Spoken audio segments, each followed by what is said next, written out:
Olá, louvado seja nosso Senhor Jesus Cristo, para sempre seja louvado, glória ao Pai, ao Filho e ao Espírito Santo, como era no princípio, agora e sempre. Amém. Queridos irmãos e irmãs, paroquianos da nossa paróquia Nossa Senhora da Abadia, Lagoa da Confusão, Diocese de Cristalândia, dia 26 de agosto, sexta-feira, pedindo a Deus que abençoe e ilumine a todos nós e nos dê perseverança. E hoje, nesse dia, o Evangelho que nós temos é tirado de Mateus, capítulo 25, de 1 a 13. O Senhor esteja convosco, Ele está no meio de nós. Proclamação do Evangelho de Jesus Cristo, segundo Mateus. Glória a vós, Senhor. Naquele tempo, disse Jesus a seus discípulos esta parábola: o reino dos céus é como a história das 10 jovens que preparam suas lâmpadas de óleo e saíram ao encontro do noivo. 5 delas eram imprevidentes e as outras 5 eram previdentes. As imprevidentes pegaram as suas lâmpadas, mas não levaram óleo consigo. As previdentes, porém, levaram vasilhas com óleo junto com as lâmpadas. O noivo estava demorando e todas elas acabaram cochilando e dormindo. No meio da noite ouviu-se um grito: o noivo está chegando, ide ao seu encontro. Então as 10 jovens se levantaram e prepararam as lâmpadas. As imprevidentes disseram às previdentes: dai-nos um pouco de óleo, porque nossas lâmpadas estão se apagando. As previdentes responderam: de modo nenhum, porque o óleo pode ser insuficiente para nós e para vós. É melhor irdes comprar aos vendedores. Enquanto elas foram comprar óleo, o noivo chegou e as que estavam preparadas entraram com ele para a festa de casamento. E a porta se fechou. Por fim chegaram também as outras jovens e disseram: Senhor, Senhor, abre-nos a porta. Ele respondeu: em verdade eu vos digo, não vos conheço. Portanto, ficai vigiando, pois não sabeis qual será o dia nem a hora. Palavra da salvação. Glória a vós, Senhor. Não vos conheço. Por isso, ficai vigilando, porque não sabeis nem o dia e nem a hora. Essa parábola já deu muita discussão. Uma vez alguém dizia assim: não, mas essas previdentes são egoístas, por que não partilhar o óleo com as outras? E elas explicaram: se a gente partilhar, poderá ficar você e nós sem isso. E aí, mas não temos que partilhar essas coisas todas.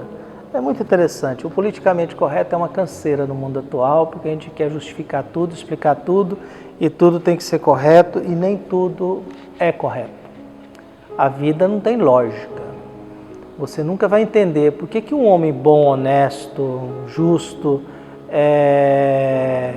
sofre, e às vezes um ateu, desonesto, cretino, não sofre, tem muita saúde e vive muitos anos. Você nunca vai entender uma lógica. Por que uma criança que nasce doente? Por que uma mãe tem que enterrar o seu filho? É a grande pergunta do nosso músico, artista Oswaldo Montenegro, na música Lógica da Criação. E os méritos são todos dos anjos, mas os erros dos pecados são meus. E aonde é que está a nossa vontade, se tudo é vontade de Deus? Os méritos são todos dos anjos, dos santos, né? Os erros dos pecados são meus. Onde é que está a minha vontade, a nossa vontade, se tudo é vontade de Deus?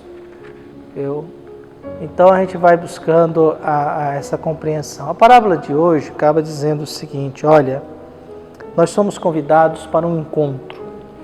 A Bíblia usa muito a linguagem do matrimônio, do casamento, porque o matrimônio e o casamento é uma coisa muito forte na humanidade. O matrimônio e o casamento é algo que envolve sentimentos muito fortes. Você não casa com quem você odeia, você casa com quem você ama. Só que ao casar com quem você ama, você mudou a sua vida. Você saiu da casa dos seus pais, apesar que alguns não querem sair, mas não dá certo, vão sair. Você agora vive com outra pessoa com quem você não vivia.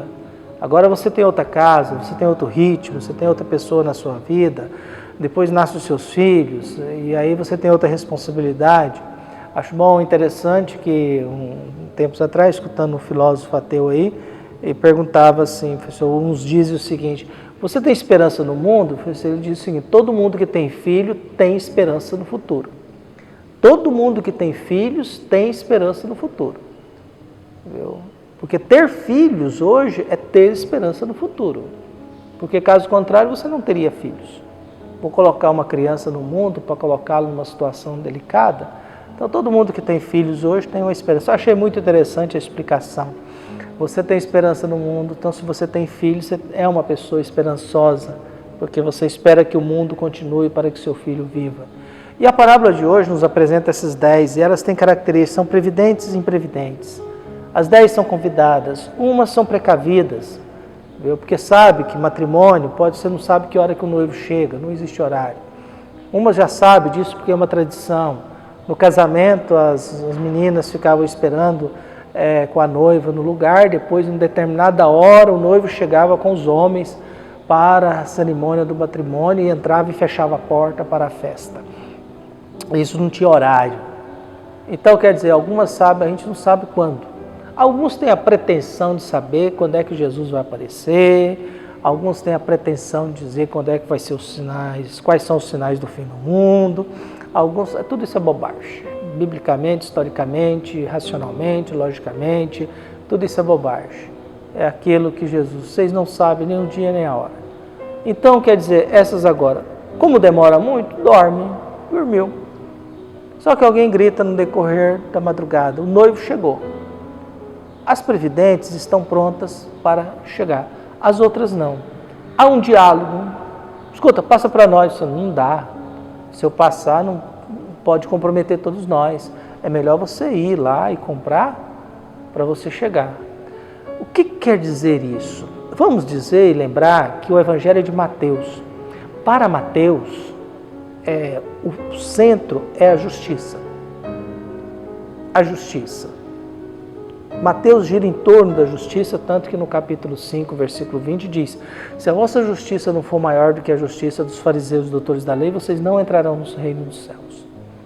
Por isso, a experiência de fé e a orientação acaba sendo, o que eu olho para as lâmpadas é a prática da justiça.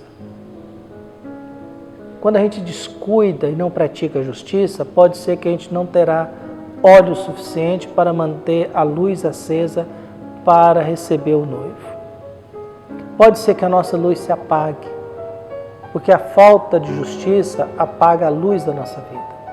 Porque toda pessoa injusta, ela vive nas trevas.